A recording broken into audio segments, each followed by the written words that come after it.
Ocorreram 10 meses, não houve nenhum fato novo, a ausência de contemporaneidade entre a data do crime e a prisão deste, né? E, fora isso, mesmo com a sentença de pronúncia, né, o mesmo ingressou com um recurso em sentido estrito, se viu obrigado, devido à demora que estava ocorrendo na vara, né, para que houvesse um andamento normal, desistiu do recurso e foi surpreendido com o pedido de desaforamento, né, que ocorreu na data de outubro, 6 de outubro de 2023. E até hoje não se tem nenhuma decisão e ele permanece preso, né?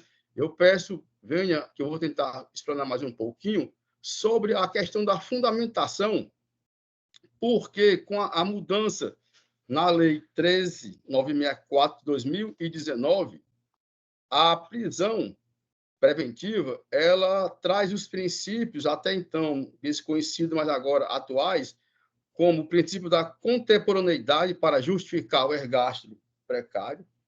Ela proíbe a prisão preventiva como uma medida antecipatória de pena. No caso, ela não deveria ter sido feita por ocasião da apresentação ou do recebimento da denúncia. Exige, sim, a devida fundamentação, o que não ocorreu desde o início desse processo, né? E, mormente, no último momento agora, na data de 2 de novembro de 2023, quando o juiz singular simplesmente arquivou sem apreciar nenhum dos pedidos que foram mostrados pela defesa.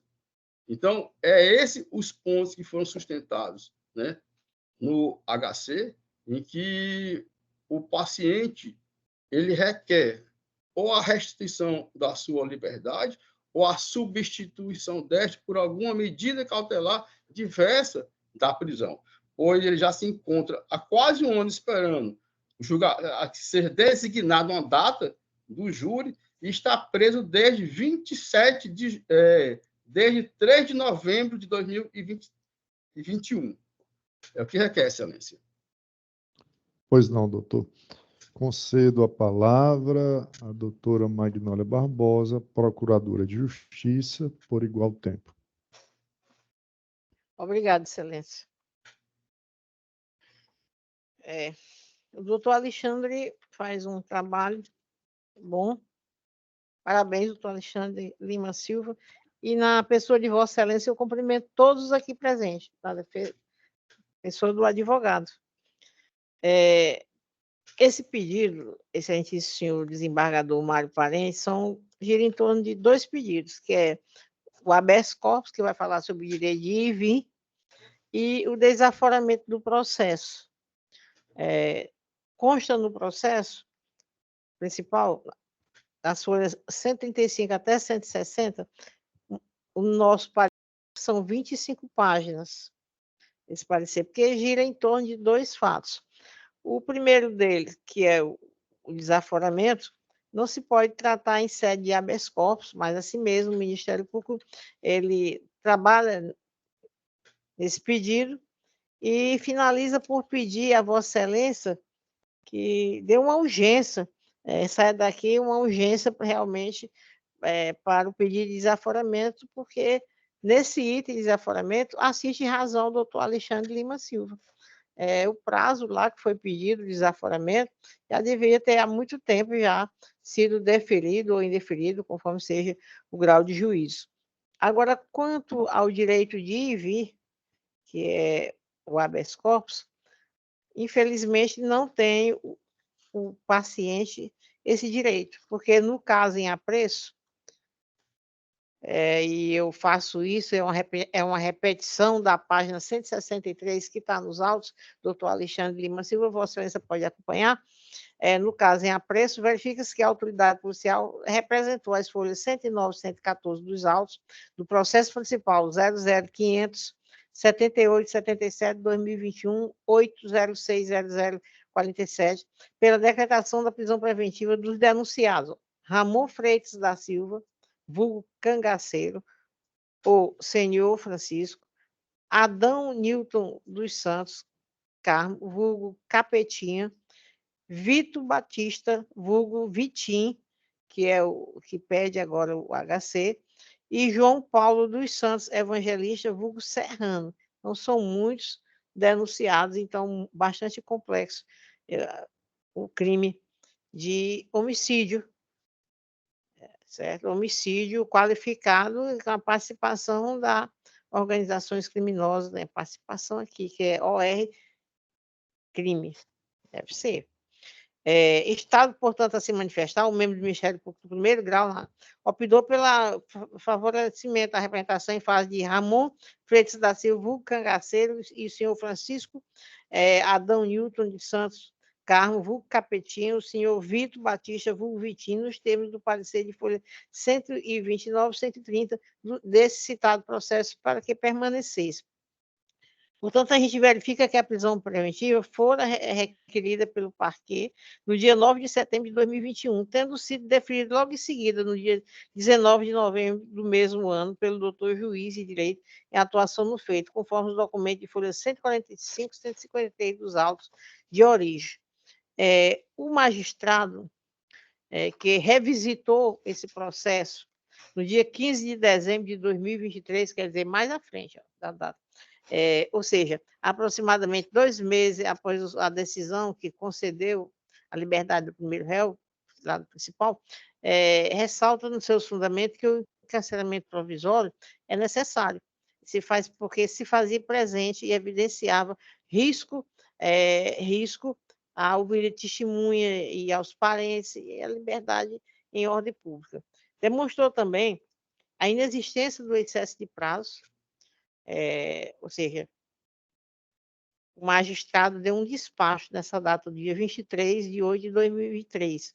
Consta esse despacho das folhas 649 a 650, determinando que a Secretaria certificasse o decurso do prazo da sentença de pronúncia, bem como a preclusão ou preclusão da referida decisão interlocutória mista não terminativa, apresentando, portanto, pedido de desaforamento pelo promotor de justiça, que foi datado de 6 de 10 de 2023. Portanto, não há excesso de prazo, conforme nós enumeramos na página 155, todos os requerimentos, todos os pedidos em andamento. E se verifica ainda que o réu, ele foi pronunciado, o Vitor, o paciente que ele foi pronunciado para julgamento pelo tribunal do júri, e foi interposto o pedido de desaforamento, sim, em relação a ele. Portanto, o processo está em marcha regular. E, nesse contexto, há de se aplicar a súmula 21 do STJ e a número 15 do TJCE, pela razoabilidade da duração do processo. Razão porque, mais uma vez, o Ministério Público ratifica o conteúdo do seu parecer, como aqui pede que seja conhecido o manus, negado o habeas corpus no sentido que ele seja mantido preso, e no que se refere ao desaforamento, que seja realmente encaminhado um pedido de agilização desse expediente do processo de número 00578/78/2021-08060047. É o que nós temos a ratificar, excelentíssimo desembargador Mário Parente Teófilo Neto, a quem retorna a palavra para os devidos fins de direito. Obrigada. Indago ao doutor Alexandre, à doutora Magnólia, se satisfaz a leitura do projeto de emenda, dispensando-se a leitura do voto, já que esse projeto aborda tudo que foi discutido aqui, inclusive essa última questão do desaforamento também. De acordo, excelência. Passo a leitura da proposta de emenda. Penal e processo penal. Habeas corpus. Homicídio qualificado. Paciente pronunciado. Prisão preventiva. Alegação de ausência de fundamentação idônea e contemporaneidade da decisão. Periculosidade acentuada do paciente. Risco de reiteração delitiva concreto. suposto integrante de facção criminosa, temor dos familiares da vítima e testemunha, fundamentação idônea, garantia à ordem pública, excesso de prazo não configurado, súmula 21 do Superior Tribunal de Justiça, pleito de desaforamento pendente de julgamento neste egrégio tribunal, pluralidade de réus, ausência de desídia do poder público. 1.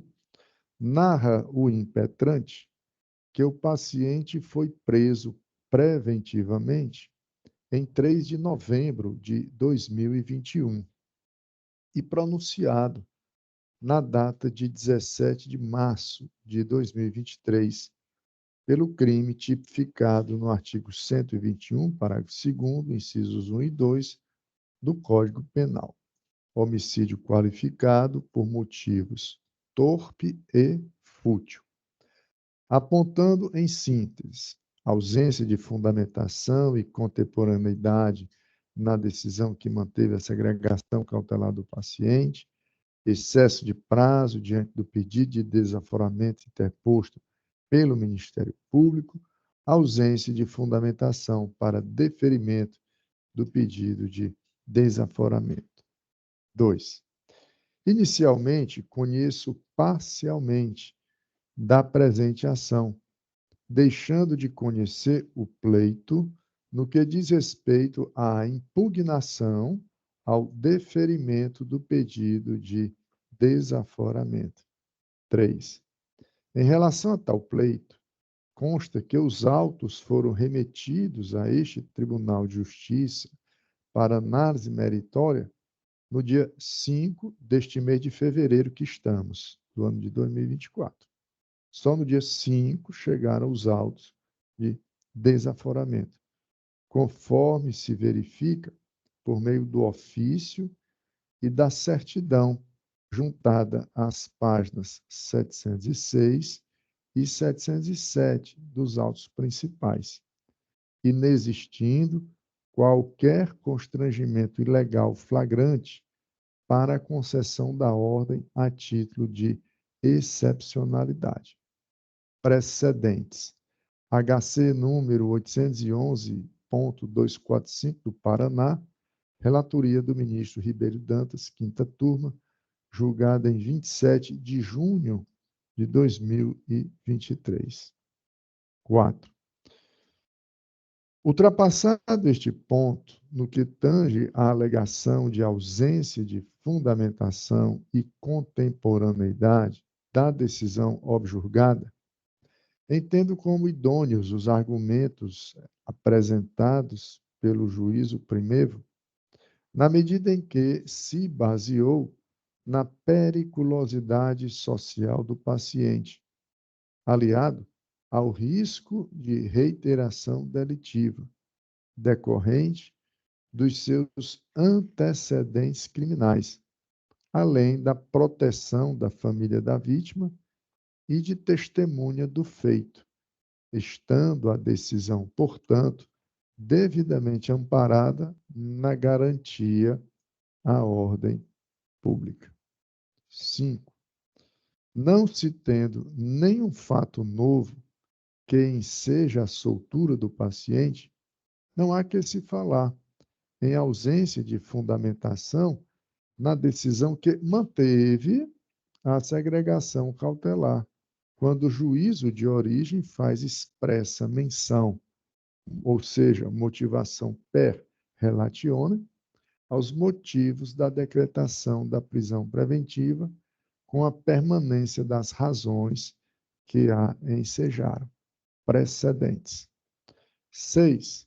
Ademais, não há falar em ausência de contemporaneidade dos fatos, quando verificado que as circunstâncias que justificaram a segregação preventiva do acusado ainda não se exauriram definitivamente, em face da probabilidade real e efetiva de continuidade da prática de delitos graves, considerando ainda o temor dos parentes da vítima e testemunhas, a evidenciar o risco que a liberdade do paciente enseja para a ordem pública.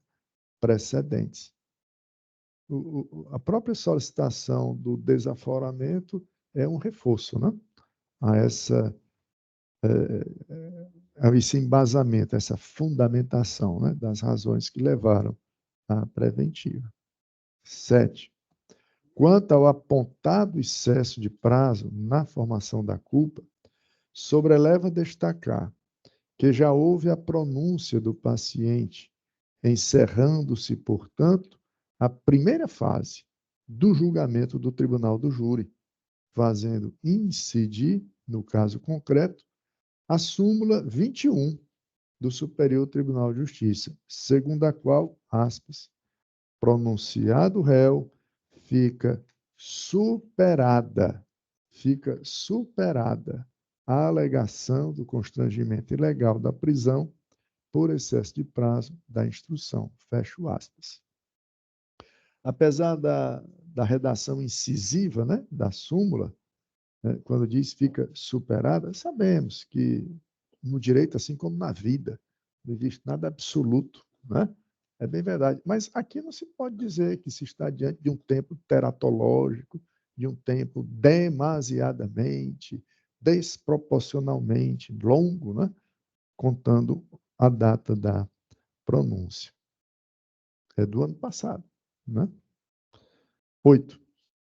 Na espécie, vê-se que o processo vem tendo regular andamento na origem, sinalizando, inclusive, o encaminhamento do feito ao tribunal do júri, visto que se encontra apenas aguardando o resultado do julgamento do pedido de desaforamento, repita-se, que chegou no tribunal no dia 5 de fevereiro, manejado pela acusação perante o tribunal de segundo grau. 9.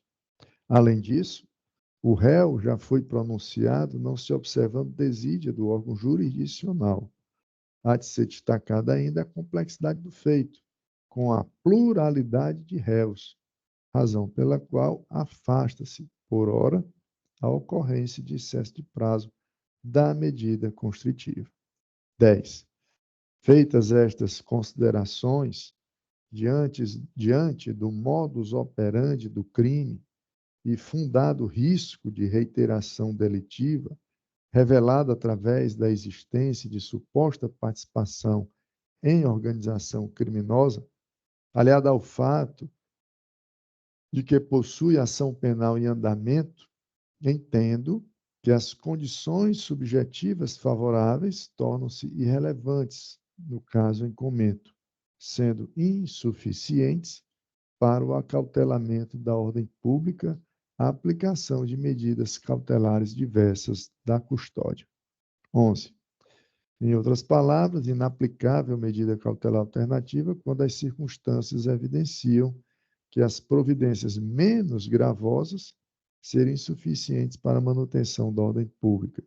E aí eu faço referência a um agravo regimental no HC 772.362 de Santa Catarina, de relatoria do ministro Joel Ilan Acionic, nesse sentido. Julgado no ano passado, no dia 27 de março. Concluindo, ordem parcialmente conhecida e denegada. É o voto. Colho o voto da desembargadora Lígia. Ratifico meu voto provisório para me acostar ao voto do relator. Como voto a desembargadora Lira. Acompanho Vossa Excelência. Proclamo o resultado. A primeira Câmara Criminal, por unanimidade de votos, conheceu parcialmente da ordem para denegá-la. Não há mais processos esta pauta, né, a serem julgados. Passamos agora aos feitos de pauta com pedido de sustentação oral remoto, né? O primeiro deles é o do item 32 do roteiro. Só por uma questão de registro, havia a inscrição com antecedência de sustentação oral na apelação 25.95.35, dígito 30.2020, né? Mas de relatoria do desembargador Carneiro, mas for adiado, né? Então, fica prejudicada essa sustentação, inclusive já até anunciado isso, quando do primeiro momento da sessão. Passamos, então, ao item 32. Item 32 dos processos de pauta.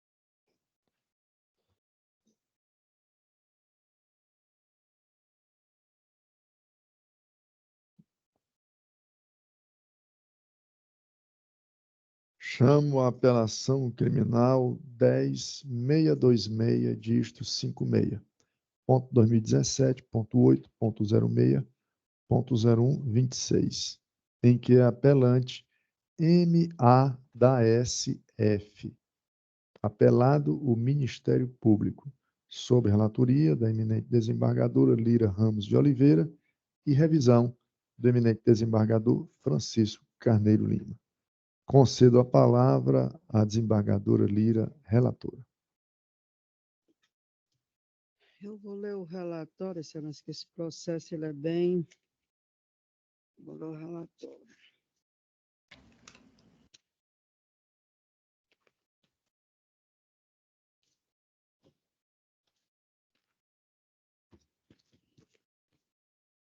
Cuida-se de apelação criminal interposta por Marcos Antônio da Silva Ferreira, em face de sentença de folhas 251, USC 265, proferida pelo juiz da primeira vara da comarca de Mombaça, a qual condenou o recorrente pelo cometimento do delito no artigo 217-A, parágrafo 1º do Código Penal, a uma pena de 9 anos de reclusão, a ser cumprida inicialmente em regime fechado. A defesa, em suas razões recursais, as folhas 320/356, argumentou preliminarmente, seguinte preliminar, nulidade da sentença, em razão de ausência de fundamentação adequada do artigo 93, inciso 9 da Constituição Federal, diz a defesa, pois a sentença não analisou ou enfrentou as provas trazidas pela defesa. E também requer, em segundo momento, a nulidade também da sentença por ter decidido de forma contrária ao requerido pelo Ministério Público em sede de alegações finais, ferindo o princípio da correlação. No mérito, requer, ainda em preliminar, a inépcia da denúncia, na preliminar, sem o mérito. Agora vamos ao mérito. A defesa requereu, primeiro, a vítima narrou que não bebeu na pousada e as testemunhas informaram que a vítima não aparentava estar bêbada, de modo que inexistia a vulnerabilidade capaz de configurar estupro de vulnerável, previsto no artigo 217, parágrafo 1º do Código Penal. Ressaltou ainda a defesa, ainda que a acusação não comprovou a embriaguez total, visto que a embriaguez parcial afasta o delito do 217, parágrafo A, parágrafo 1º. Número 2. No caso concreto, ainda menciona no mérito, que a palavra da vítima se mostrou contraditória, isolada dos demais meios de prova, pois ela afirmou que sangrou bastante, porém a recepcionista da pousada não viu sangue nos lençóis ou nas toalhas, além de ter se mostrado calma e tranquila a sair do quarto. Ainda outro questionamento que faz a defesa diz que a mãe da vítima informou que essa ficou trancada no quarto e teve que gritar para que uma pessoa da pousada abrisse a porta, ocasião em que a vítima saiu correndo, Porém, a recepcionista da pousada informou que a vítima saiu do quarto e não escutou gritando ou correndo.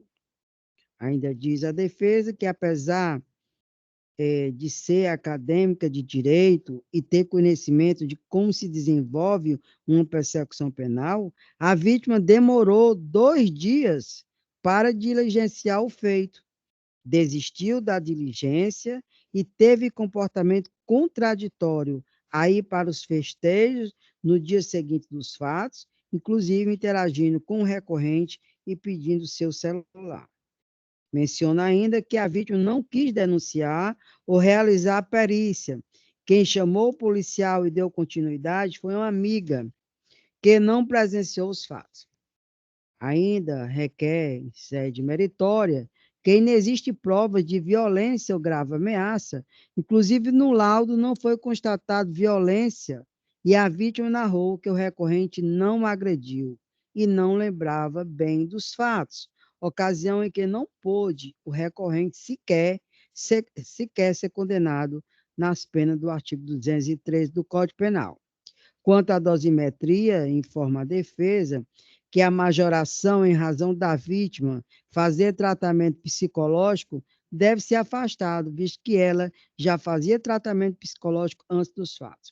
O Ministério Público encontra as razões recursais, as súmulas 361, 365, em que um dos ponderamentos diz que o que ocorreu no caso concreto que o juiz se utilizou da embriaguez descrita na denúncia para a condenação. E também, além disso, o delito em questão independe de violência ou grave ameaça. Essas são algumas ponderações que eu estou realmente passando.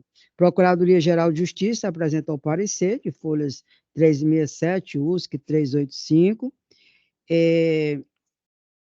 concordando com a sentença e ressaltando que os depoimentos da vítima e da testemunha são harmônicos e que houve abalo psicológico significativo para a valoração negativa referente às consequências do crime. É o relatório, Excelência. Concedo a palavra à Sua Excelência, o doutor Faustino Gonçalves Torres Júnior, para apresentar suas razões em sustentação oral, pelo tempo regimental de 15 minutos.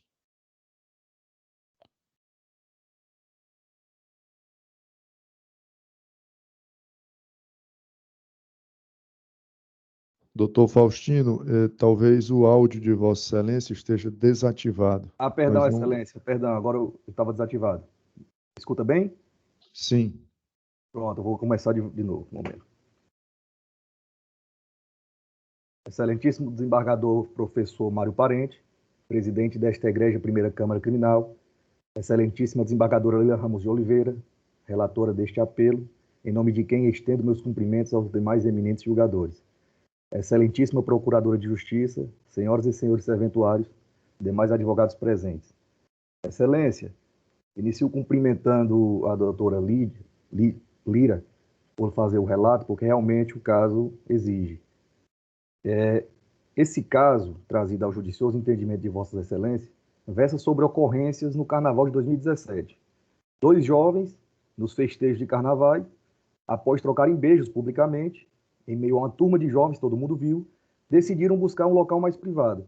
Foram para uma pousada que fica em frente ao local onde eles estavam no Carnaval. Lá chegando, passaram a noite. No meio da noite, a moça vai embora, o rapaz permanece. No dia seguinte, se reencontram, ainda nos festejos, tudo isso testemunhado por todos os presentes. Permanece um tempo com a turma, a aposta ofendida. A turma brinca com o casal, tudo está relatado. Namoro bom é namoro novo, olha o novo casal. As jocosidades típicas dos jovens. Passadas 48 horas da noite na pousada, a moça noticia à polícia que foi vítima de estupro. E noticia no batalhão da PM, durante a noite. O capitão mandou uma guarnição ir buscar o defendente, o apelante, que estava em casa de noite. E já o acusado dentro da viatura, no batalhão, a suposta ofendida dentro de outra viatura, conversando, as duas famílias conversando, ela decide que não vai continuar com a diligência. O capitão, atento a essa questão, pede que ela assine um termo. Esse termo está nas folhas 141 dos autos. Consta do termo de desistência que ela não quis continuar. Iam para senador Pompeu porque a delegacia de Mombaça não funciona depois do expediente diurno. A partir disso, a Polícia Civil assumiu a investigação. Feitos os exames forenses de busca da materialidade, nenhuma droga, nenhuma substância psicoativa foi encontrada no sangue. Mas também nem poderia, porque ela demorou 48 horas, né? Encerrada a investigação, a autoridade policial relatou e deixou de indiciar o recorrente, pois não vislumbrou materialidade. Adveio a denúncia, pelo artigo 217-A, parágrafo 1º. Transcorrido o procedimento, oitivas de testemunhas, todas unânimes em relatar o estado de normalidade da suposta ofendida, inclusive as testemunhas indicadas pela acusação, amigas da pseudo-ofendida, né? Quando das alegações finais, o próprio promotora abandona a tese do artigo 217-A, parágrafo 1º, as folhas 203, e abre o aspas para a promotora em sede de alegações finais no estilo de memoriais. Não restou comprovada a embriaguez completa que a expusesse, nem prontamente realizado o exame técnico que pudesse certificar a quantidade de bebida ingerida. Por tal motivo, o presente feito não se enquadra na tipificação do artigo 217-A, parágrafo 1º. Fecho aspas para a promotora. No entanto, a sentença do doutor juiz de primeiro grau condenou o apelante nas penas do 217-A. Neste apelo, a doutora Lira já relatou a preliminar de falta de fundamentação, então eu vou concentrar só nessa questão que a juíza, ao arrepio da acusação, insistiu na tese do 217. A douta promotoria, como já informado, rechaçou o artigo 217-A, parágrafo 1º, porque não há elementos que apontem a vulnerabilidade. A sentença, ao condenar o acusado nessas penas, incorreu em afronta ao princípio constitucional que estabelece o procedimento, o sistema acusatório. Então, como preliminar, é só essa questão que se pede que se Vossas Excelências julguem para efeito de pré-questionamento. Passo ao mérito. Inicio com o artigo 217-A. A sentença combatida fundamentou a condenação pelo artigo 217-A com base unicamente na palavra da suposta vítima e de mais duas amigas que sequer ficaram com ela durante a ocasião. Essas amigas mesmo relataram que foram apenas com ela até o carnaval, mas voltaram cedo para casa. Então elas não viram, e elas relatam que não viram a suposta ofendida embriagada, porque elas voltaram cedo para casa. É sabido que o tipo penal do artigo 217-A, parágrafo 1º, prevê um elementar relacionado ao sujeito passivo, que é justamente a situação de vulnerabilidade, pois esse tipo penal ele não tutela a liberdade sexual, mas sim a dignidade sexual. Tutela a vulnerabilidade de quem não pode exercer sua liberdade sexual, pois estaria em situação de incapacidade. Aqui, Excelência, todas as testemunhas são unânimes em reputar o estado de sobriedade à suposta vítima. De todas essas testemunhas, eu destaco o depoimento do recepcionista e vigia da pousada, que foi quem recebeu o casal, que abriu o portão para quando a suposta ofendida quis ir embora, e ficou até o final. E ele depois relata que foi ao quarto, verificou as toalhas, que é o que ele verifica, estava tudo ok. Aqui eu destaco o trecho do depoimento do senhor Galvão de Souza, que era o vigia.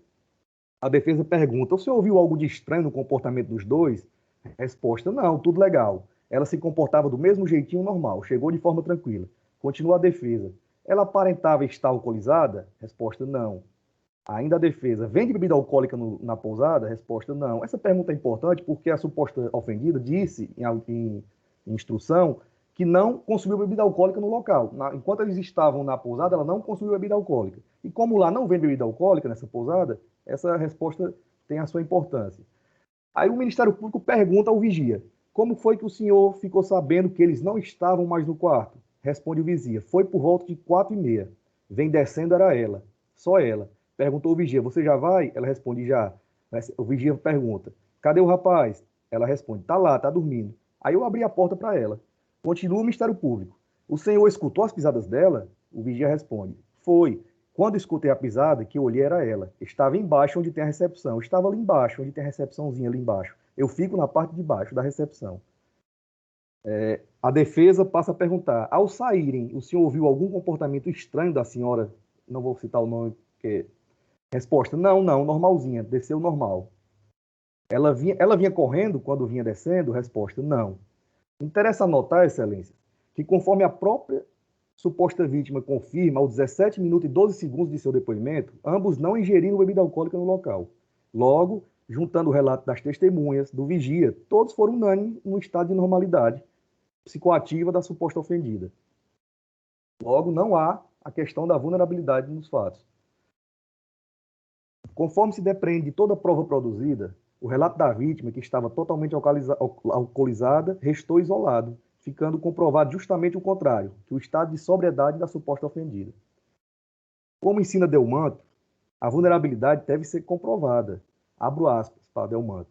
Embora a lei se refira a qualquer outra causa, é necessário haver prova segura e completa que impossibilite a vítima de oferecer resistência, como no caso dela estar sedada ou anestesiada em clínica ou hospital. Fecho aspas. Assim, Excelência, no caso em julgamento, a prova demonstra que a suposta ofendida estava em perfeitas condições. Superada essa parte do artigo 217-A, parágrafo 1º, eu inicio na análise do artigo 213. Em relação ao artigo 213, a elementar violência ou grave ameaça não se mostra presente da mesma forma. Vejamos as respostas da suposta ofendida às perguntas feitas pelo próprio juiz, que inclusive assumiu o protagonismo nas perguntas no dia da instrução. O próprio juiz da instrução pergunta: quando a senhora ia saindo, ele lhe puxou, fez alguma coisa? Resposta: não sei se ele me puxou, ele fez com que eu ficasse lá. O juiz pergunta: você saiu tranquila? Ela diz: saí confusa. Aí a promotora também passa a perguntar a uma testemunha que foi justamente essa que levou a ofendida para o batalhão da polícia. Só que essa testemunha ela não estava no dia dos fatos. Ela, quando chegou de viagem, a suposta ofendida falou para ela do caso e ela levou ela para a polícia. A promotora pergunta a ela, a Cíntia Holanda, essa testemunha, aos 2 minutos e 55 segundos. Abro aspas para a promotora. No dia seguinte, ela já conversou com você? Resposta: foi. Aí eu cheguei aqui em Mombasa, e ela me pediu para ir para a casa dele. Aí eu disse: vamos não, porque não tem nada a ver. Ela disse: vamos, porque eu quero entender o que aconteceu. Aí a gente chegou, aí ele disse que não tinha acontecido isso de violência. Ela diz que não lembra e ele diz que não forçou nada. A Gabi me disse que só lembrava de flashes. Ela não lembrava de uma coisa concreta. Fecho aspas para a testemunha amiga da suposta ofendida. Aí o juiz volta a perguntar sobre possível violência a essa mesma testemunha. Ela teria mencionado se ele tentou impedir ela de sair? Resposta: não. Ela disse que acordou assustada, ele estava dormindo e ela saiu. Fecho aspas. Como extrair daí a ocorrência de violência ou grave ameaça? É impossível.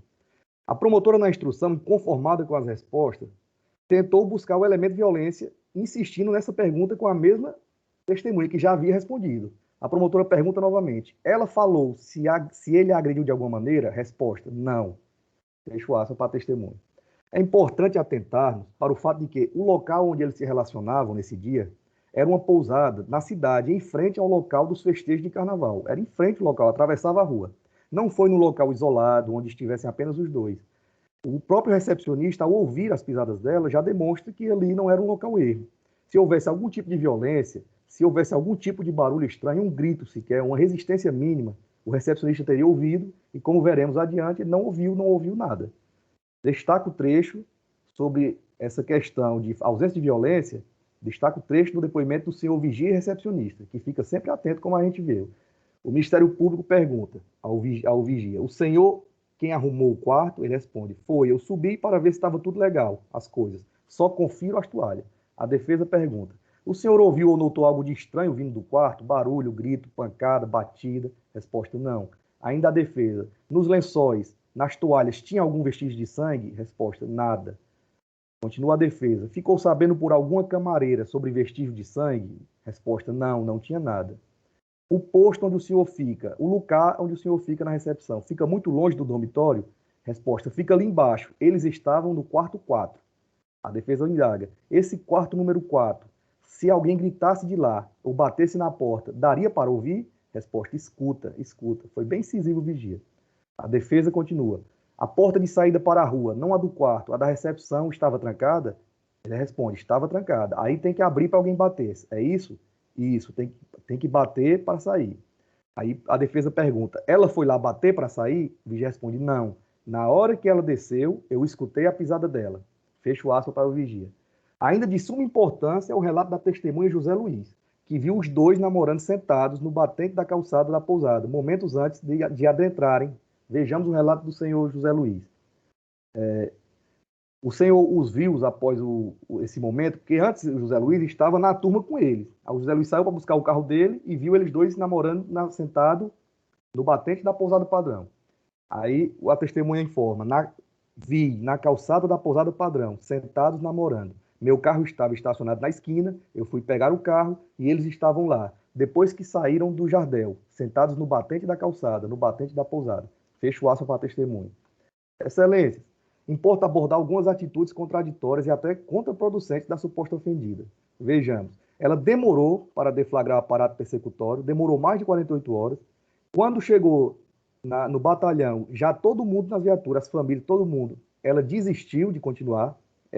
Por isso que o capitão pediu para ela assinar o termo que está na folha 141. Comportamento contraditório com a irmã do apelante, inclusive em instrução, foi pedido para ela ler esse diálogo, ela reconheceu e por isso foi juntado, está as folhas 130 e 131, que é um diálogo dela perguntando pelo apelante. O comportamento contraditório ao ir os festejos de carnaval no dia seguinte, inclusive ficar na mesma turma, juntamente com o acusado, com o apelante, ela ficou na mesma turma um momento. Comportamento contraditório diante do defendente, né? Aí, para continuar aqui, vejamos os trechos do depoimento da suposta ofendida sobre esse fato, dela ter ido para o carnaval no dia seguinte. A promotora, o juiz e também a defesa ficaram interessados por essa questão. Abro aspas para a suposta ofendida. Aí, quando foi de noite, no dia seguinte dos fatos, eu fui lá no local onde estava tendo o carnaval. Várias pessoas me disseram que eu estava muito bêbada.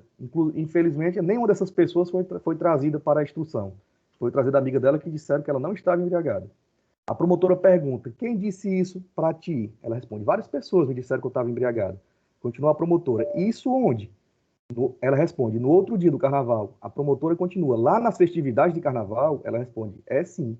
Aí nisso eu encontrei a pessoa do Marcos, aí ele só me entregou o celular e não falou nada. A promotora pergunta, insistindo, aonde é que ele estava? Lá no local do carnaval, ali entre o Júnior Maromba e o 13. Responde a suposta ofendida. Doutor Faustino, 1 minuto para encerrar o tempo. Pois não, Excelência. Como não me tem mais tempo, eu vou encerrar citando os professores Auri Lopes Júnior e o juiz Alexandre Moraes da Rosa sobre o indúbio pro réu. Abro aspas. Portanto, podemos admitir a rebaixamento do estândar probatório conforme a fase procedimental, mas não conforme a natureza do crime. Constitui um erro grande supor que determinados crimes, seja pela gravidade ou complexidade, admitam menos prova para condenado que outros. É absolutamente equivocada a prática decisória brasileira de, por exemplo, supervalorizar a palavra da vítima em determinados crimes, como violência doméstica e crimes sexuais, e admitir a condenação exclusivamente ou quase que exclusivamente com base na palavra da vítima. Fecho aspas, Excelência, agradecendo a atenção de Vossa Excelência. Muito obrigado. Pois não. Concedo a palavra à doutora Magnólia Barbosa, procuradora de Justiça.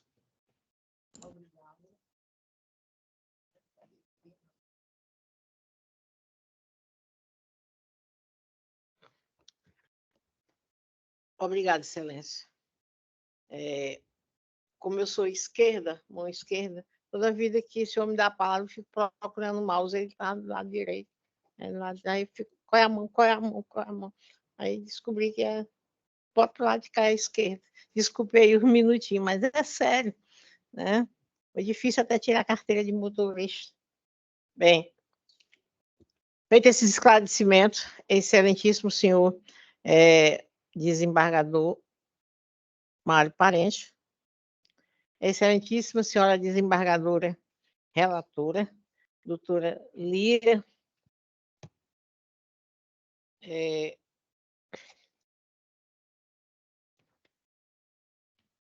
Lira Ramos de Oliveira. Eu acho muito bonito esse nome, Lira Ramos de Oliveira. E a pessoa também.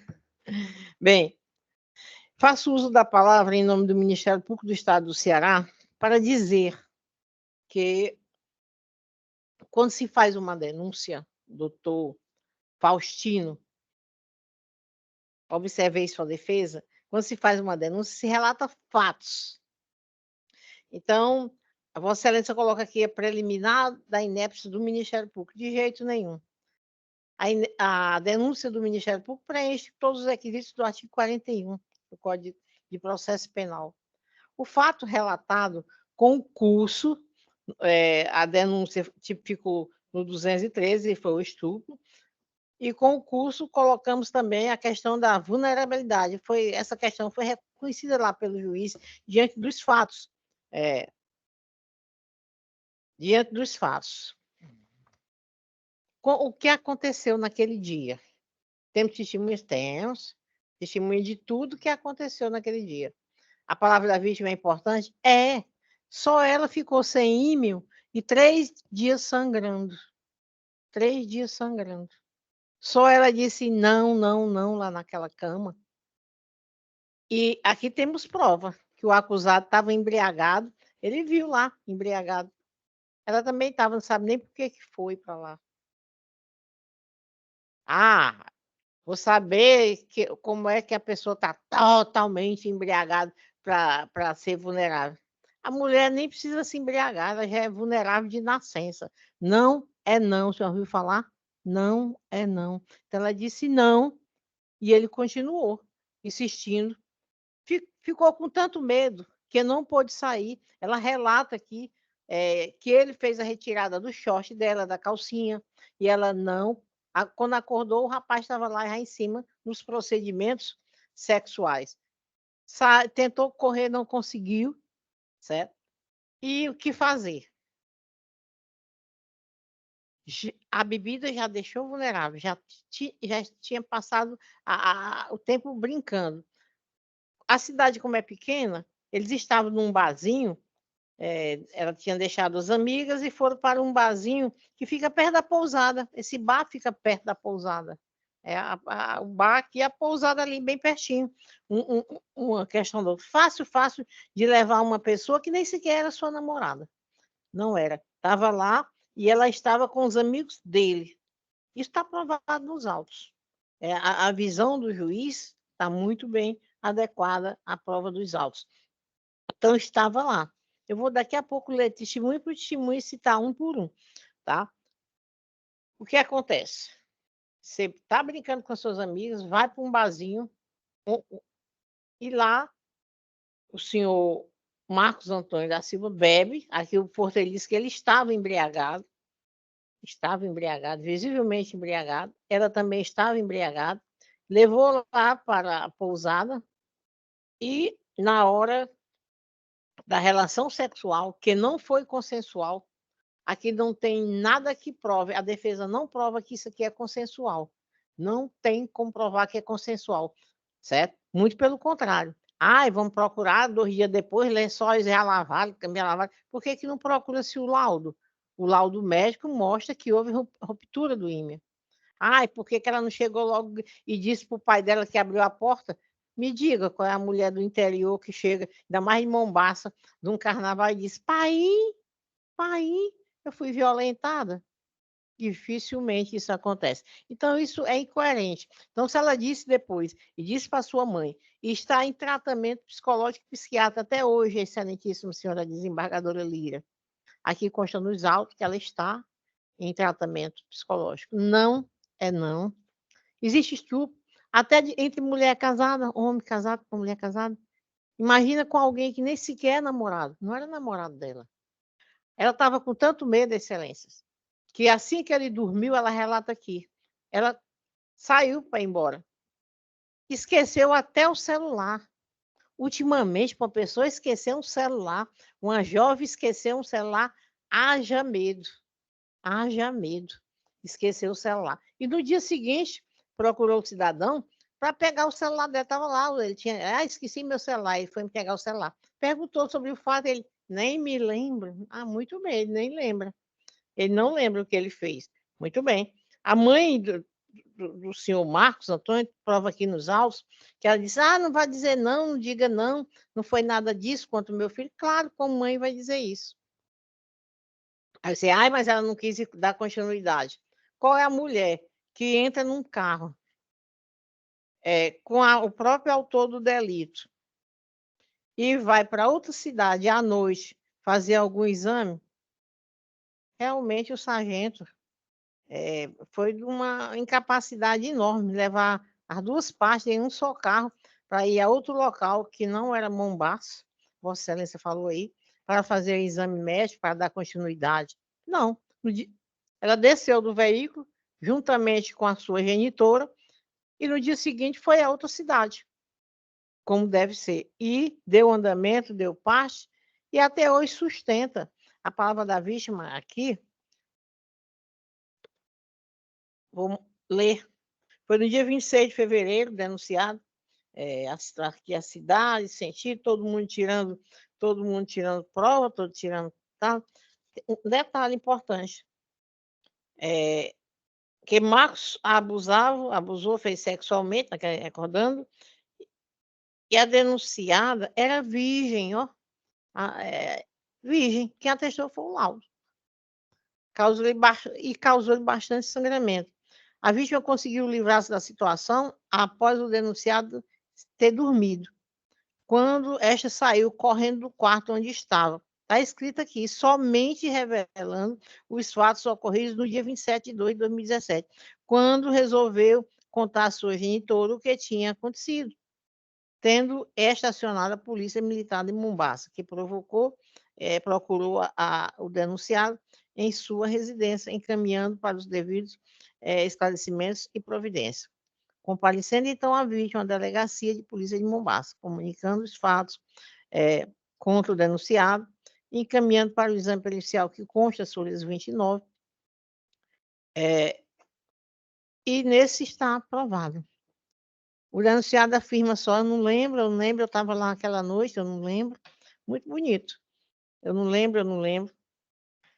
A sentença diz: isto posto, por tudo que foi colhido nos autos, é possível constatar que, apesar de a denúncia ter indicado como definição jurídica dos fatos o crime de estupro previsto no artigo 213 do Código Penal Brasileiro, os fatos narrados apontam para a ocorrência do delito do estupro de vulnerável, previsto no artigo 217. O vulnerável aqui não é pela idade, senhoras, é pelo estado mesmo que ela estava de embriaguez e também não tinha como fazer resistência, como nenhuma mulher tem como ter resistência suficiente a um homem nessa situação. Quando ele quer fazer, ele faz.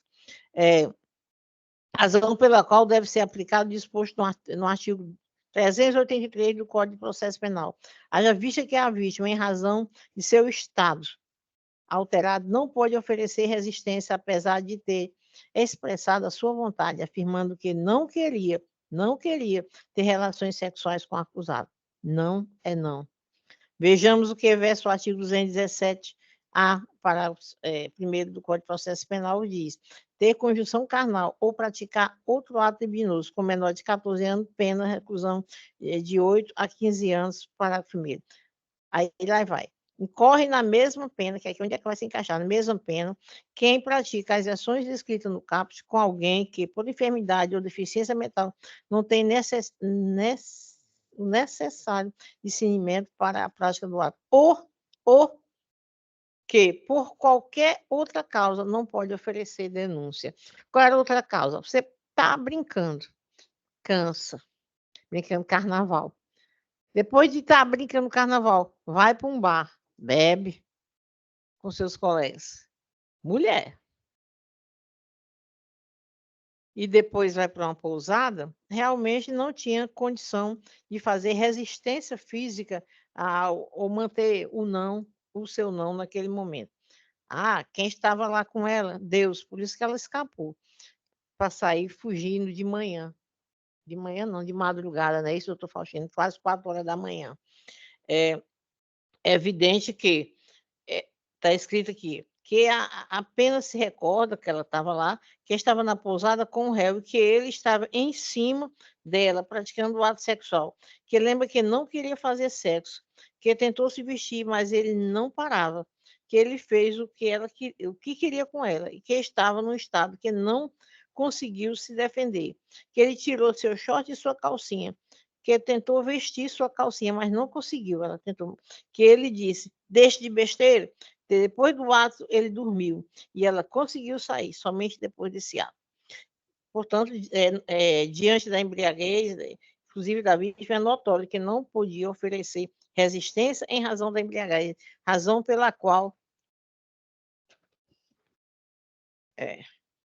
o acusado aproveitou-se dessa condição para praticar o ato sexual.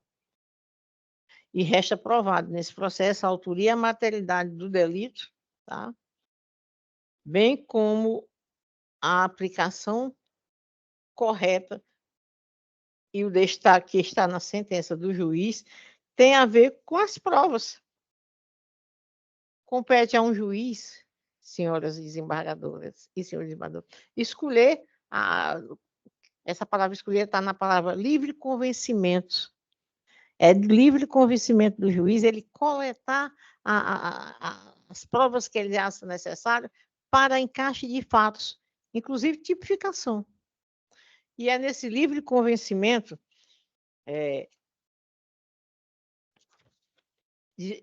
da palavra da vítima, que foi mantida pelo laudo médico, que foi mantida pelas testemunhas. Aqui, ó, a vítima, a senhora Antônia Gabriele Cavalcante Brito, declaração dela, a mãe da vítima, a senhora Francisca Alderi Cavalcante Brito, a testemunha também, o senhor Antônio Galvão, aquele que estava lá, era um porteiro, né? Não é uma mulher da portaria, não. Era um porteiro que estava lá. Ele disse o seguinte, ó, que trabalha na pousada, que estava trabalhando no dia dos fatos, e viu o acusado chegando com a vítima por volta de 22 horas e 30 minutos, que entregou a chave para o réu do quarto, que por volta de 4h30 viu a vítima descendo do quarto, e a testemunha perguntou por ele, tendo ela dito que o acusado estava dormindo, que a vítima pediu para que ele abrisse a porta e foi embora. Que horas depois o acusado apareceu na recepção e perguntou por ela, tendo o acusado dito que ela já tinha ido embora, que o acusado, quando chegou na pousada, aparentava estar alcoolizado. O Ministério Público pensou essa palavra, colocou em negrito, aparentava estar alcoolizado. O porteiro que recebeu, o porteiro que saiu. Não era uma moça de recepção. Estava lá um homem que recebeu e que relatou os fatos, que não constatou nada nos quartos, após o réu ter saído, que não escutou gritos de quarto. Lógico que ele não ia escutar gritos. Até hoje eu não vi ninguém em motel escutar nenhum grito, principalmente porteiro. E olha que é coisa boa motel, quanto mais em cousada pequena. É sim. Doutora Magnólia, Estou já terminando, é um minutinho, porque quando eu penso em motel eu fico alegre. O policial militar, desculpe,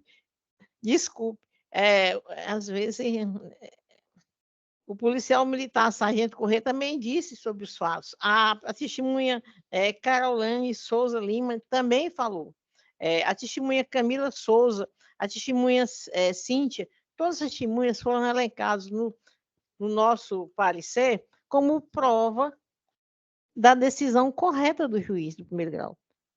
Corretíssima a decisão, que o Ministério Público, mais uma vez, ratifica o seu parecer e pede à desembargadora Lira que, no mérito, tenha, pelo conhecimento e provimento dessa apelação, e também no que se refere a preliminar da inépcia da petição pelo não recebimento da nossa denúncia. Tudo matéria vencida, matéria preclusa, tá? Denúncia recebida e denúncia comprovada. É o que pede o Ministério Público, condenação mantida. Retorno a palavra à Sua Excelência, desembargador Mário Parente, para o devido fim, pedindo desculpa por o excesso de sentimentos. Obrigado. Devolvo a palavra à eminente relatora. Vamos aqui ao voto, eu vou pincelar. Vamos às preliminares. A primeira preliminar de afronta ao artigo 93, a falta de fundamentação. Aqui eu cito a jurisprudência da 5ª turma do STJ, em que menciona, em negrito, que o julgador não é obrigado a se manifestar sobre todas as teses expostas no recurso, ainda que para fins de pré-questionamento, como é o caso que o doutor Faustino realmente está questionando. Inclusive, eu parabenizo a defesa do doutor Faustino, também da doutora Magnólia, as argumentações da doutora Magnólia. para fim de pré-questionamento, desde que demonstre fundamentos e os motivos totalmente suficientes, que demonstre fundamentos e os motivos da razão de decidir. E, nesse caso, realmente foi demonstrado, na sentença, de folhas 251, 265, que foi devidamente possível, foi fundamentado nos termos do artigo 93, inciso 9 da Constituição Federal. Logo, não dou provimento a essa tese defensiva neste ponto. Quanto à ofensa do princípio da correlação, ainda segunda preliminar, e aí essa questão da emendácio libelli está prevista no artigo 383 do Código de Processo Penal, que eu peço licença para não ler, mas diz que o juiz pode fazê-lo, ainda que tenha a aplicar pena mais grave. E também tem a jurisprudência nesse sentido, que em negrito, aqui uma jurisprudência da desembargadora Edna, desta primeira Câmara, no dia 9 de agosto de 2022, em que diz que, tratando-se da emendatio de libelli, é dispensável a intimação da manifestação, sendo possível a correlação em segundo grau de jurisdição, inclusive de ofício. E aqui, em segundo grau, se não concordar, de ofício, o segundo grau pode também fazer uma definição diferente do jurídica, sem alterar os fatos dos quais se defendeu o apelado, faz necessário para classificar corretamente o crime descrito na denúncia, o qual se trata previsto tal. Então, aqui é essa jurisprudência. Então, o réu se defende dos fatos que são descritos na peça acusatória, e não da capitulação jurídica. É como foi dito aqui, é dos fatos, e não da capitulação jurídica dada na denúncia ou requerida em sede de alegações finais. E aqui também eu cito a jurisprudência do STJ. No caso concreto, em que pese o Ministério Público tenha requerido a condenação nas tenases do artigo 213, caput do Código Penal, e em sede de alegações finais, na denúncia foi isso aí, e em sede de alegações finais, as folhas 4, 6 e 191/206, respectivamente, o magistrado, ao analisar o caso, verificou que os fatos melhor se adequam ao artigo 217-A, parágrafo 1º, formalizando a emendatio libelli, o que é devidamente possível nos termos do artigo 383. Assim, não merece prosperar a tese defensiva por falta de correlação. Quanto à terceira preliminar de inépcia da denúncia, também já foi bem dito aqui, preenche os requisitos, e eu vou caminhando agora para o mérito. E qual é essa questão meritória? O que é que o questionamento, o que é que se pergunta aqui? Primeiro, essa sentença, o juiz realmente fez isso no 217-A, e o questionamento essa embriaguez, a vulnerabilidade refere-se, como já foi falado aqui, da embriaguez. Essa embriaguez era total? Essa embriaguez era relativa? Ou ela não estava embriagada? Ou ele estava, ou ela não estava? Então, esse é o ponto que realmente eu parabenizo a defesa do doutor Faustino, e já antecipo que logrou parcial provimento na sua defesa. Então, da análise da prova de autoria e da materialidade em relação ao delito previsto no artigo 217-A, e como eu já li no relatório, eu peço licença para não ler, e aqui tem uma parte negritada que eu estou pedindo para, na denúncia, que diz assim, negritado: cumpre mencionar que as testemunhas Caroline Souza Lima e Rosa Missiona afirmam que viram a vítima bebendo, bem como a testemunha Diego Queiroga afirmou que a viu com um copo na mão. Já o acusado, em depoimento, afirmou que a vítima estava mais sóbria que ele. indicando que a vítima também teria ingerido bebida alcoólica. E vou caminhando aqui dessa decisão aí, insurge-se dessa decisão do estupro, faz 217A, que o 17A, parágrafo 1º, insurge-se dessa decisão a defesa que a vítima narrou que não bebeu na pousadas e as testemunhas informaram que a vítima não aparentava estar bêbada, de modo que inexistia a vulnerabilidade, diz a tese defensiva, capaz de configurar estupro de vulnerável previsto no artigo 217, parágrafo 1º-A do Código Penal. Ressaltou ainda a defesa que a acusação não comprovou a embriaguez total, que é essa questão. Estava embriagado, não estava, embriaguez relativa ou total, visto que a embriaguez parcial afasta o delito supracitado, diz a defesa. E aí argumentou que a palavra da vítima e que a mãe informou que essa ficou trancada no quarto, como já foi dito. E aqui, do artigo 217, parágrafo 1º-A, que eu peço licença para não ler, que é estupro de vulnerável, no caso aqui da relação à bebida. Nessa senda, digo eu, verifica-se que para a configuração do estupro de vulnerável, previsto no parágrafo 1º do artigo 217-A do Código Penal, é necessário que a vítima não possa oferecer resistência, como foi no caso concreto. No caso concreto, conforme a última mídia anexa, a folha 190, a vítima narrou que bebeu bastante no dia dos fatos.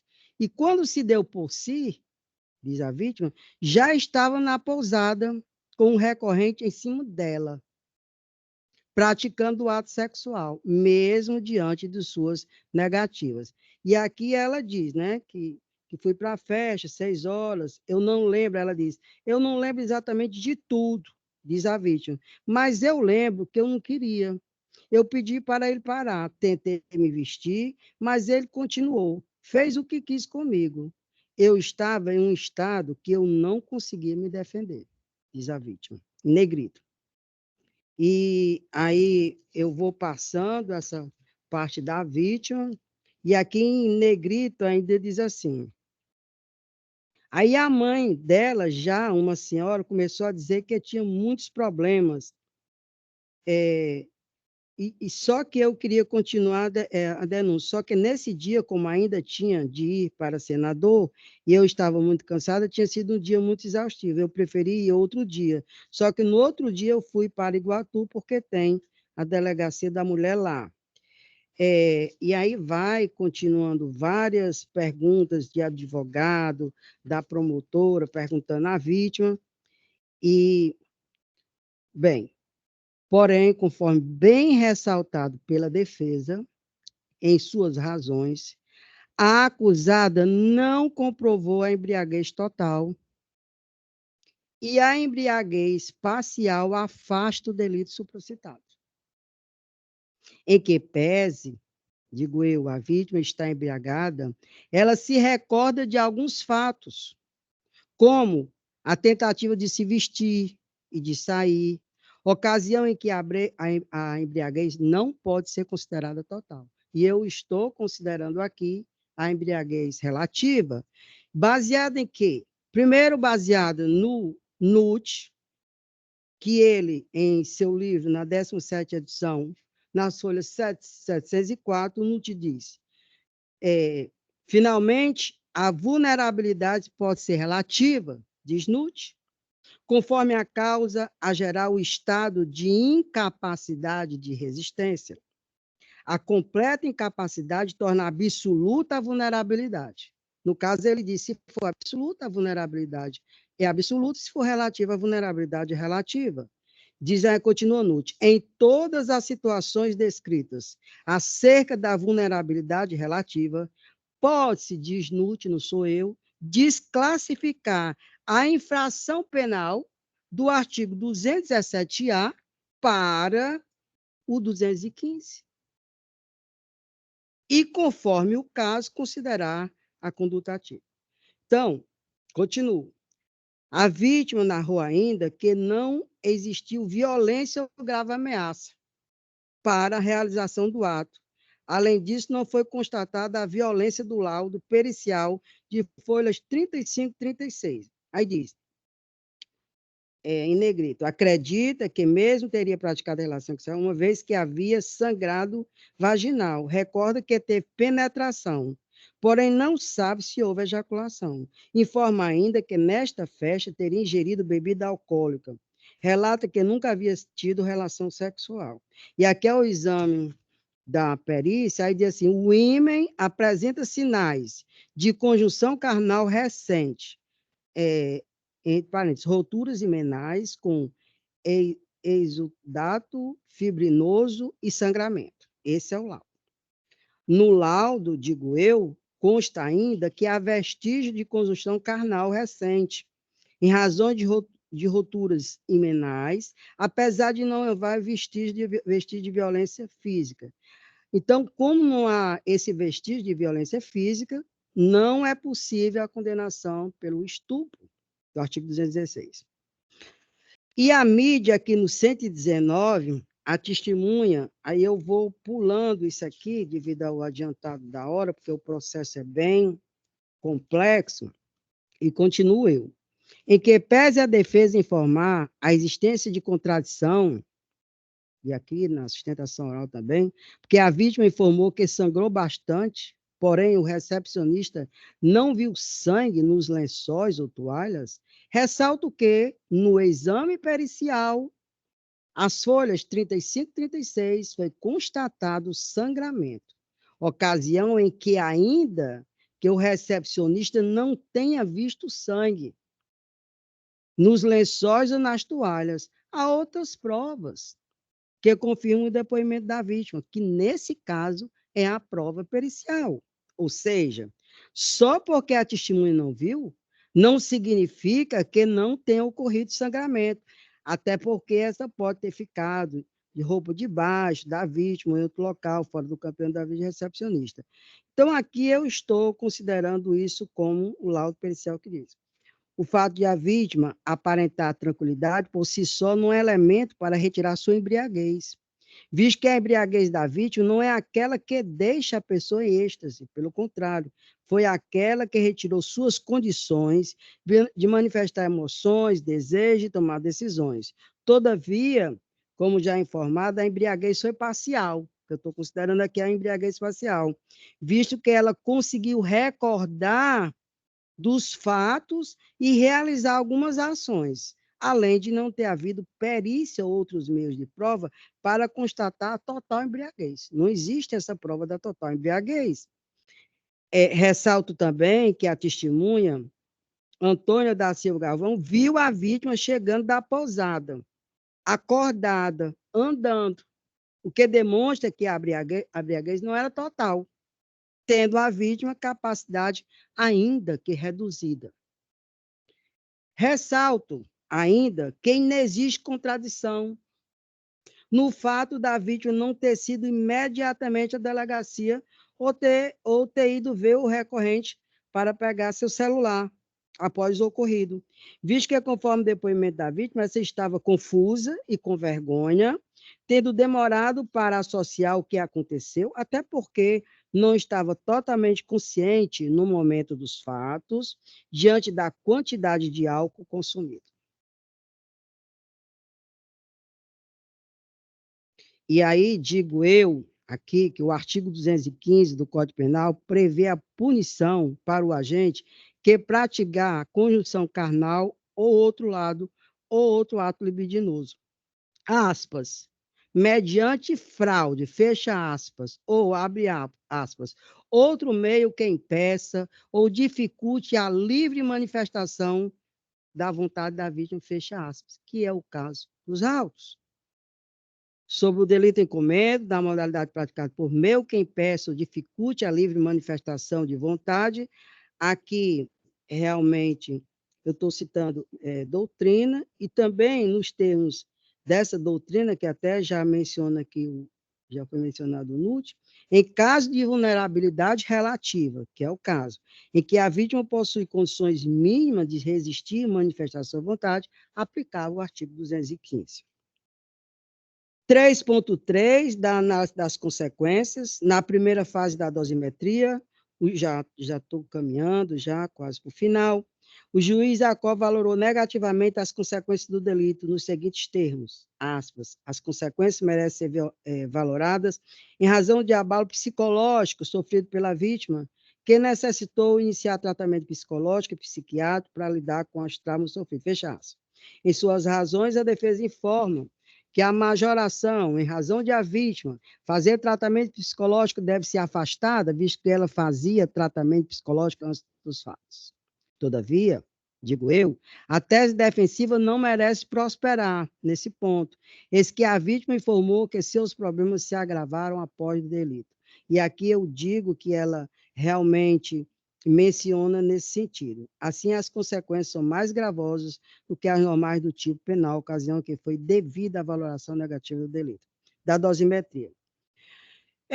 Cita aqui a súmula 55, peço licença para não ler. Na primeira fase, valoro negativamente as consequências do delito, pelos motivos expostos, já como disse, e aumenta a pena de 1/8 da diferença entre a pena mínima e a pena máxima, ficando em 6 meses, ocasião em que fixa a pena base, em 2 anos e 6 meses de reclusão. Na segunda fase, ausentes, gravantes e atenuantes, ocasião em que a pena deve permanecer 2 anos e 6 meses de reclusão. Na terceira fase, diante da inexistência de causas de aumento ou a diminuição, fixa a pena em 2 anos e 6 meses. Por isso que eu parabenizei, porque realmente diminuiu muito a pena, doutor Faustino, dessa que foi classificado realmente do 217, parágrafo 1º, para o 215. Deixo de analisar a substituição da pena privativa de liberdade por restivo de direito, em razão das circunstâncias judiciais negativas. É incabível ainda a suspensão condicional da pena em razão da pena combinada. Diante do exposto, conheço do recurso da apelação para dar-lhe parcial provimento. E aqui eu faço de ofício, como fez o juiz de primeiro grau, ao invés do artigo 213, ele fez o 217, parágrafo 1º-A, e eu também estou fazendo aqui de ofício, em vez do 217, parágrafo 1º-A, de estupro de vulnerável, eu estou fazendo aqui de ofício, desclassificando para o artigo 215, ambos do Código Penal, fixando a pena em 2 anos e 6 meses de reclusão. É como voto, Excelência. Como vota, desembargador Carneiro Lima. Acompanho o brilhante voto da relatora. Desembargadora Silvia, como vota? Confesso que, quando eu li esse voto, eu quase pedi vistas. Eu disse, eu vou pedir, porque ele é tão cheio de detalhes e está tão bem detalhado e com relação à desclassificação, mas eu me debrucei sobre ele, verifiquei e achei realmente que Vossa Excelência tem razão.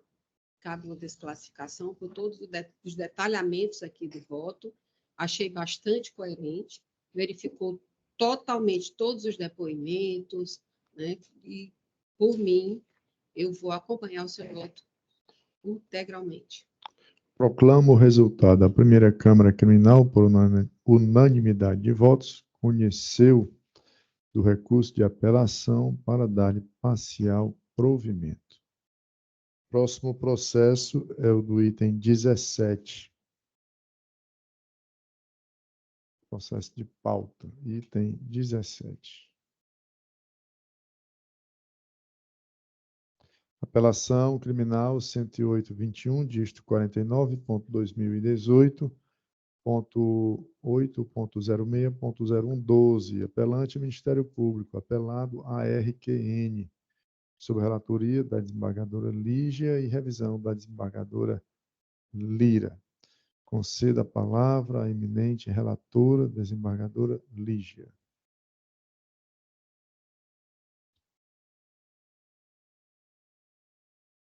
Gostaria que Vossa Excelência indagasse das partes se dispensam a leitura do relatório. Pois não. Me reporta a Sua Excelência, a doutora Maria Natália Alves Barbosa, e também a doutora Magnólia Barbosa, procuradora de Justiça, para saber se dispensam a leitura do relatório. De acordo, Excelência. Dispensa, Excelência. Assim sendo, já concedo a palavra à doutora Maria Natália Alves Barbosa para apresentar as suas razões em sustentação oral pelo tempo regimental de 15 minutos. Excelência, pela ordem, o recurso foi feito pelo Ministério Público. Acredito que a doutora Maria Magnólia... Perdão, procede. Sendo o Ministério Público recorrente, primeiramente, então, a palavra com Sua Excelência, a doutora Procuradora de Justiça, Maria Magnólia Barbosa. Obrigada, Excelência, e obrigado, doutora Maria Natália, pela lembrança. Boa noite e cumprimento a todos. Na pessoa de Vossa Excelência, doutora Maria Natália Alves Barbosa. Também sou Barbosa, então vamos lá fazer aqui o bem pelas partes. A apelação se refere a um feminicídio. Artigo 121, parágrafo 2º, item 6º, parágrafo 2º A, inciso A, combinado com artigo 14, inciso 2,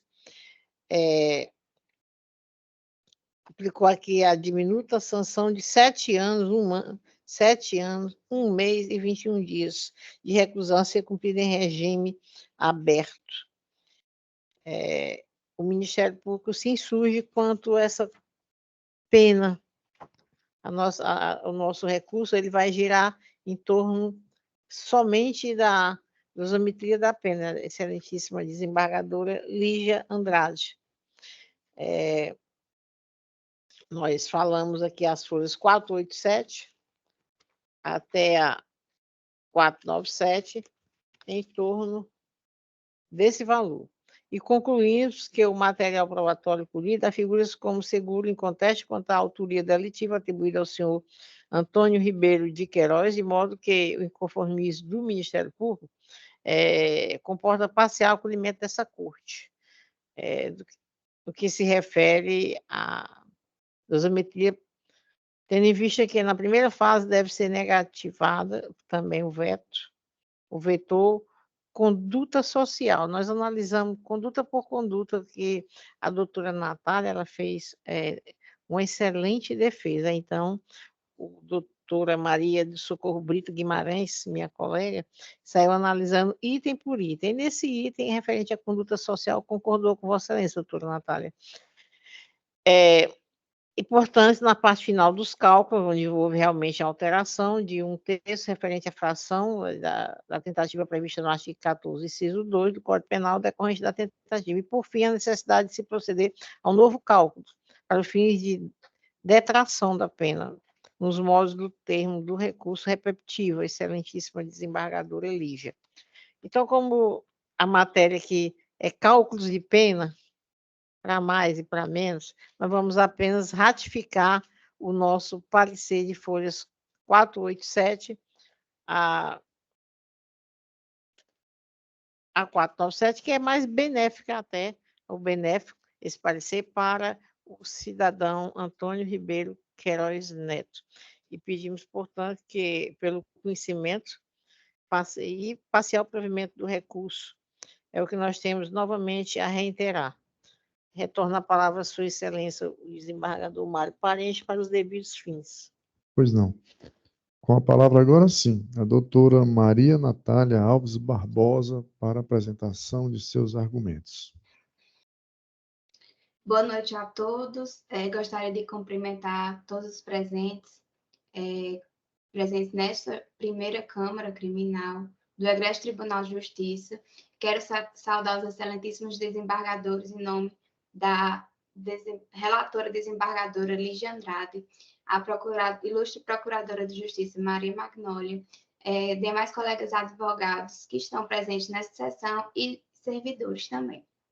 Aqui representa a parte recorrida, que é o senhor Antônio Ribeiro Queiroz Neto, nos autos desse recurso de apelação interposto pelo Ministério Público, em que suas teses são trazidas em 3 pontos.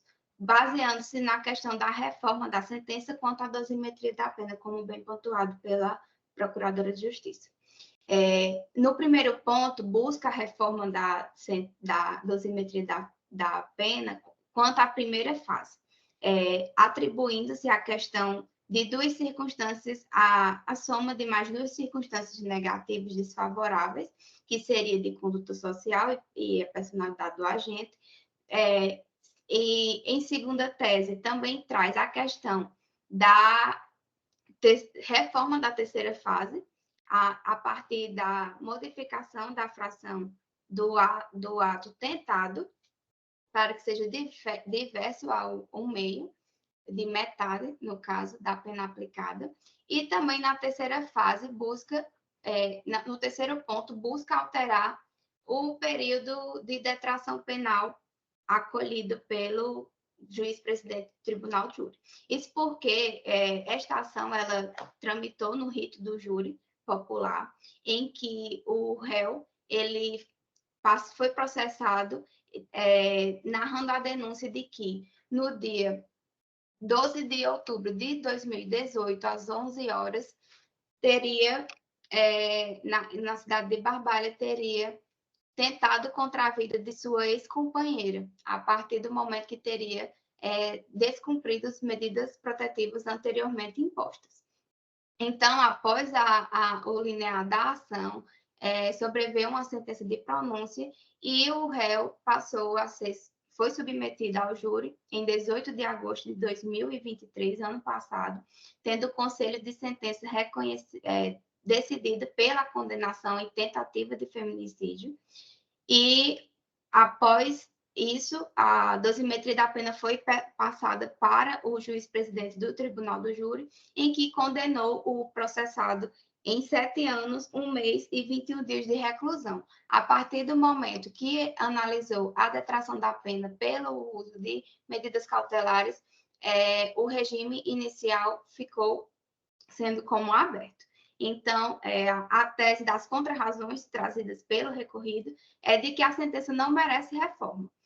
Inicialmente, frisa-se que a questão da primeira fase está correta a aplicação de apenas 2 circunstâncias desfavoráveis, não sendo razoável a atribuição de mais 2, que seria de conduta social e também a personalidade do agente. Primeiro porque a atribuição seria com base em uma tentativa de criar um juízo de valor com base numa conduta que já é reprovável. Segundo, porque a questão do comportamento social alegado é trazido com base apenas nos relatos de que o réu não teria um bom relacionamento com as filhas da vítima. Então, não seria capaz de avaliar o seu comportamento no âmbito social, no trabalho e afetivo só com base nessa alegação. Outro ponto é que a questão da personalidade do agente, que foi trazida como uma pessoa agressiva, insensível e perversa, na medida em que não teria respondido, teria ficado em silêncio em uma pergunta feita pela vítima no momento do crime. Então, esta avaliação também não teria como ser condizente para a aplicação de uma circunstância negativa apenas com base nisso, até porque, com o entendimento jurisprudencial do Superior Tribunal de Justiça, a aferição da questão da personalidade do agente exige um laudo, um parecer técnico especializado com profissionais da psiquiatria e psicologia, o que não ocorreu no presente caso. Também quanto à fração utilizada pelo juiz. Sabemos que a autoridade judiciária ela tem discricionariedade na atribuição da fração da pena, desde que ela motive, justifique e fundamente a sua decisão, que está fundamentado. Poderia ter utilizado as frações, entre as frações de 1/7, 1/8, entre a pena abstrata, a pena máxima e a pena mínima em abstrato, como também poderia utilizar em 1/6. E utilizar também outros critérios, desde que fundamentasse. Então, o nosso primeiro ponto dessas contrarrazões é que está correta a fração utilizada do juiz presidente, em que reconheceu 2 circunstâncias desfavoráveis no total de 7. O outro ponto trazido é sobre a causa de diminuição da pena, porque como foi uma tentativa de feminicídio, o juiz presidente utilizou-se a fração em 1/2, com base na questão de que as lesões oferecidas contra a vítima não causaram risco de vida, não foram lesões graves. E também a questão do iter criminis utilizado pelo agente. Primeiro ponto que trazemos é sobre a questão das lesões. Por mais que tenham sido 2 golpes de faca efetuados contra a vítima, elas não foram capazes de ensejar um risco, um perigo de vida, tendo em vista o local, que não foi um local de letalidade. Também pontuamos a questão de que nos autos inexistem um exame de corpo de delito, ou complementar para confirmar que foi grave essas lesões causadas na vítima. E também a questão da profissão do réu, porque o que foi pontuado desde o princípio, no seu interrogatório judicial, policial e também na sede do plenário do júri, foi que o réu, ele desde a infância, uma pessoa dedicada à profissão de magarefe, que é popularmente conhecido como aquele abatedor de animais de grande e pequeno porte para consumo. Então, nos autos tem comprovantes de que ele já trabalhava com isso, ele tinha uma habilidade técnica, o uso de facas sabia a questão de lesões que ensejariam, assim, maior gravidade, mas não aconteceu, porque não teve a finalização de todos os atos executórios do iter criminis para a consumação da morte da vítima. Porque, levando em consideração essa capacidade técnica e habilidade com os instrumentos perfuro-contundentes, caso ele sim pretendesse ceifar a vida da vítima, teria feito, como também ele teria precisão, poderia até questões de crueldade e procurar maiores lesões contra a vítima. Então, são esses pontos trazidos na questão da diminuição da pena para que permaneça com a redução pela metade, já que não ocorreu todos os atos executórios. E quanto à reforma da contagem da detração penal, as contrarrazões do recorrido também pontuam que o juiz ele analisou a questão do período em que o réu esteve cumprindo as cautelares, porque em 9 de novembro de 2018, ele passou a ter a prisão preventiva decretada e submetida à prisão, e apenas em maio de 2019 passou a seguir as imposições das cautelares menos gravosas, dentre elas o recolhimento noturno, a monitoração eletrônica, o comparecimento mensal em juízo e também o distanciamento da vítima. Então, o juiz, na fase de detração da pena, aplicou corretamente ao utilizar-se a questão de que, desde 2018 e até o dia do júri, que foi em 18 de agosto de 2023, o réu ainda estava com a imposição de cautelares. Então, somando-se aproximadamente 1.747 dias de que estaria cumprindo essas medidas e que necessitaria a questão da detração da pena. Então, eu agradeço esse momento disponibilizado para essa súplica oral e venho requerer que seja negado o provimento do recurso de apelação aventado pelo Ministério Público, a fim de que a sentença seja mantida em todos os termos, considerando que aplicou corretamente a pena aplicada ao réu de 7 anos, 1 mês e 21 dias de reclusão em regime inicial aberto a partir da detração penal. E é isso, a exposição fática e de direito utilizada nesta súplica. Agradeço a todos. Pois não. Concedo a palavra à eminente relatora, desembargadora Lígia. Gostaria de saber se as partes concordam com a leitura da proposta de emenda. Alguma objeção? Sem objeção, Excelência. Não. Com a palavra a desembargadora Lígia.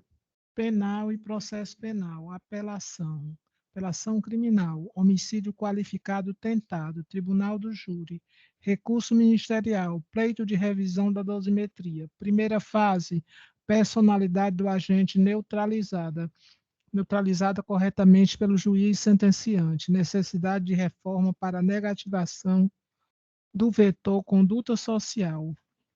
Parcial acolhimento. Terceira fase, alteração da fração referente à tentativa para o patamar mínimo legal. Fração adotada pelo judicante. 1/2. Condizente com itens crimes percorrido. Improcedência. Detração, cômputo do monitoramento eletrônico referente ao recolhimento noturno em horas para posterior conversão em dias. Entendimento firmado pelo Superior Tribunal de Justiça. Tema repetitivo 1155. Cabimento. Recurso conhecido e parcialmente provido. 1.1. No que tange à valoração negativa da conduta social, para sua configuração é necessário que se considere o comportamento do agente no meio familiar e social em que vive. Consta nos autos informações desabonadoras acerca da conduta do réu no âmbito familiar. Desta feita, negativa-se a circunstância judicial da conduta social do acusado. 1.2.1. No que concerne à valoração negativa da personalidade do agente, esta exige a existência de elementos concretos e suficientes nos autos que demonstrem efetivamente a maior periculosidade do réu aferível a partir de sua índole, atitude, história familiar, história pessoal e familiar, etapa de seu ciclo vital e social, dentre outros. 1.2.2. Conforme bem pontuado pelo parquet, os fundamentos apresentados pela acusação não são capazes de justificar a negativação deste vetor, porquanto o recorrente apenas afirma que a personalidade do condenado é incompatível com a vida em sociedade, o qual possui característica de ser uma pessoa agressiva, perversa e de sensibilidade acentuada.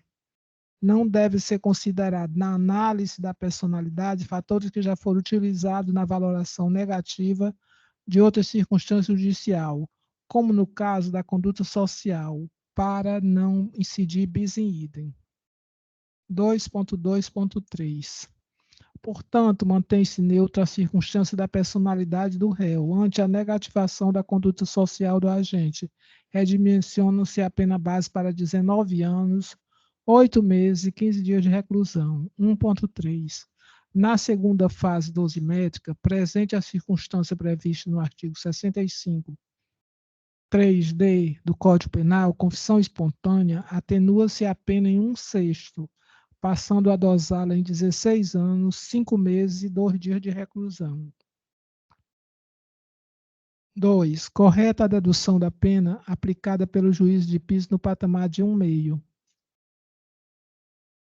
Em razão da tentativa, eis que o réu desferiu 2 golpes de faca contra a vítima. Contudo, as lesões foram insuficientes para que existisse risco de morte, o que resulta na pena definitiva de 8 anos, 2 meses e 16 dias de reclusão. 3.1.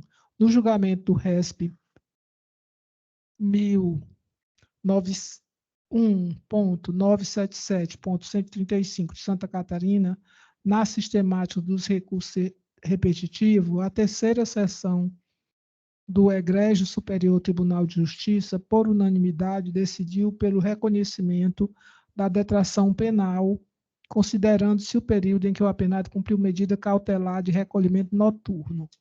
mesmo que não tenha havido monitoração eletrônica. Tema repetitivo 1115.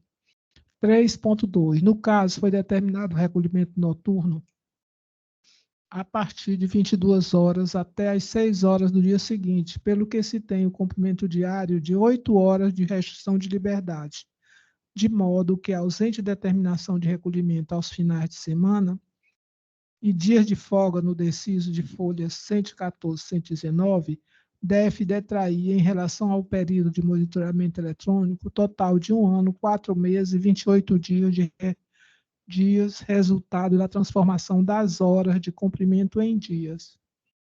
3.3.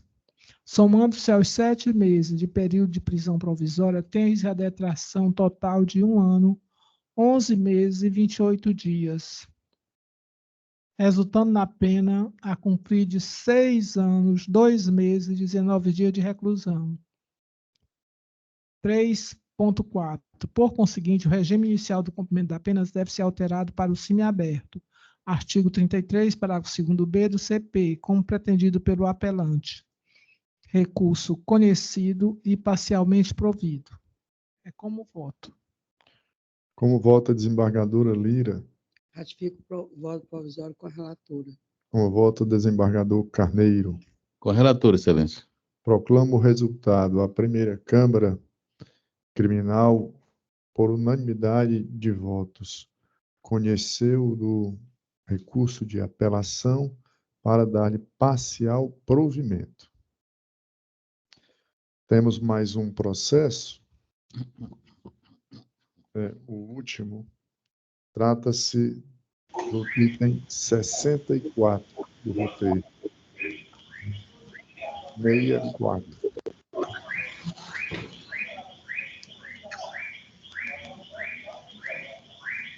Apelação criminal 512, dígito 16.2021.8.06.0171, em que é apelante Francisca Gleiciane Silva Sales. Apelado o Ministério Público sob relatoria da desembargadora Silvia e de minha revisão. Concedo a palavra à eminente relatora. Presidente, boa noite. Eu gostaria de perguntar, através de Vossa Excelência, que já foi feita aí a nossa votação provisória, e é pelo provimento. Sim. Pois não. E me reporto a Sua Excelência, o doutor Renan Marchiori de Souza, que pediu para fazer sustentação oral nessa apelação, para saber se, em face da informação que a eminente relatora acabou de fornecer, de que no seu voto vem dando provimento ao apelo, e esse seu entendimento fora seguido pelos 2 desembargadores votantes na turma julgadora, se, sabendo do provimento do apelo, se ainda assim tem interesse em fazer sustentação oral. Adianta Vossa Excelência que nós temos esse costume de fazer esse questionamento por uma questão de celeridade no andamento dos trabalhos.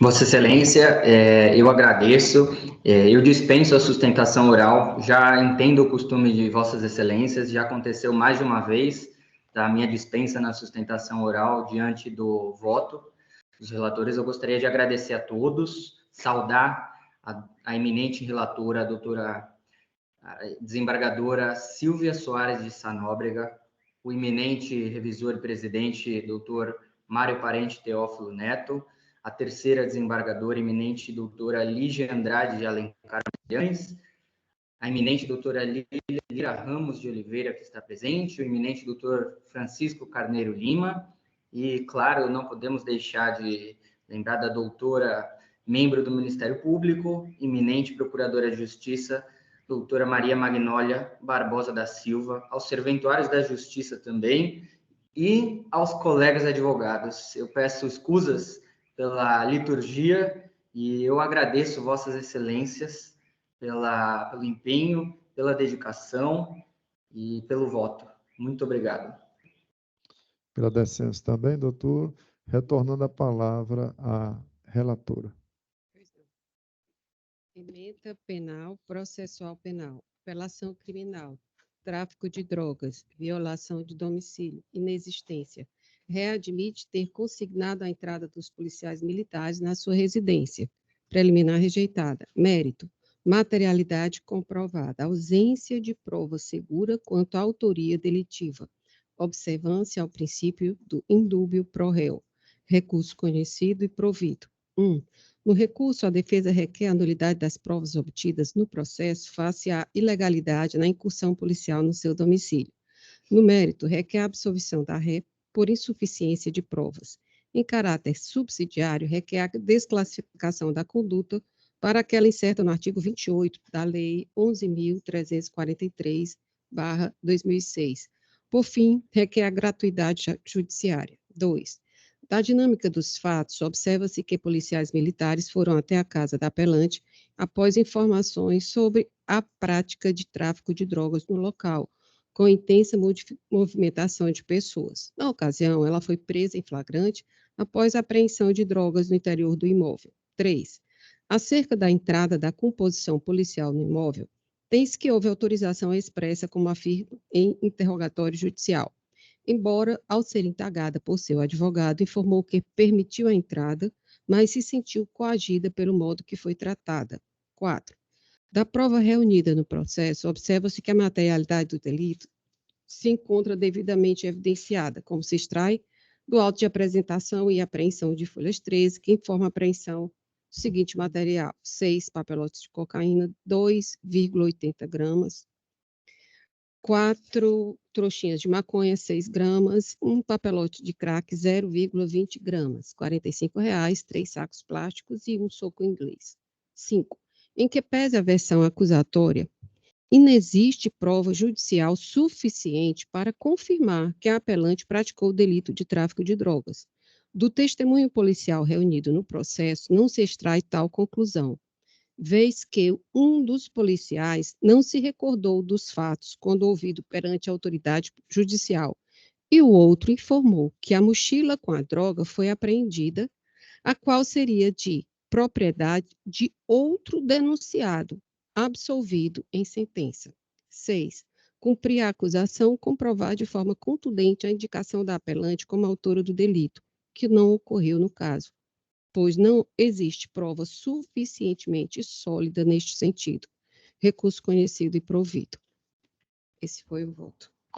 Eu já havia exarado o voto provisório, acompanhando o entendimento da relatora, o qual ratifico nesse momento. Colho o voto da desembargadora Lígia. Ratifico meu voto provisório.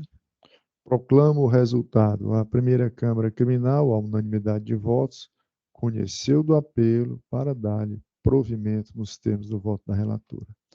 Não havendo mais nenhum processo a ser julgado, né? Eu indago a doutora Cíntia para que nos informe quantos feitos efetivamente julgados nessa tarde e noite. 143 processos julgados em 5 horas de sessão, né? Há algum registro a fazer antes do encerramento? Não havendo nenhum registro, só agradecer a Deus por mais um dia de trabalho, desejar uma boa noite a todos. Até um próximo encontro, né? Boa noite a todos. Até a próxima semana.